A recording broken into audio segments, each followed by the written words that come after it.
Current affair वार्ता और बैठकें। तो सबसे पहले हम बात करते हैं, देखो भारत और मलेशिया, ठीक है, भारत प्लस मलेशिया के मध्य पहली बार राष्ट्रीय सुरक्षा सलाहकार स्तर की वार्ता हुई है और ये कहाँ पर हुई है, दिल्ली में हुई है।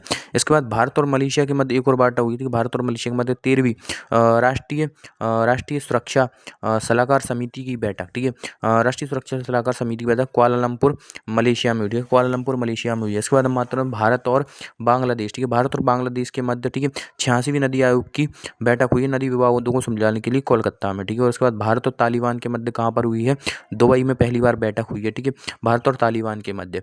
इसके बाद भारत और आसियान के मध्य, ठीक है, भारत और आसियान के मध्य की मात्रा देखो, भारत और आसियान समुद्री क्रूज पर्यटन को बढ़ावा देने के लिए भारत और आसियान के मध्य बैठक हुई चेन्नई तमिलनाडु में से। लीड किसने किया, तो इसे लीड सर्बानंद सोनोवाल ने किया। इसके बाद हम बात करें तो भारत ईरान और आर्मेनिया, ठीक है, भारत और ईरान और आर्मेनिया तीनों देशों के मध्य उत्तर दक्षिण परिवहन गलियारा विकसित करने के लिए तेहरान में त्रिस्तरीय बैठक की आयोजित की गई है। इसके बाद हम बात करें रूस और यूक्रेन के मध्य, ठीक है, युद्ध को समाप्त करने के लिए, ठीक है, युद्ध को समाप्त करने के लिए कहाँ पर बैठक हुई है, तो ये हुई है भैया, ये हुई है जेद्दा सऊदी अरब में, ठीक है, जेद्दा सऊदी अरब में यह बैठक हुई है।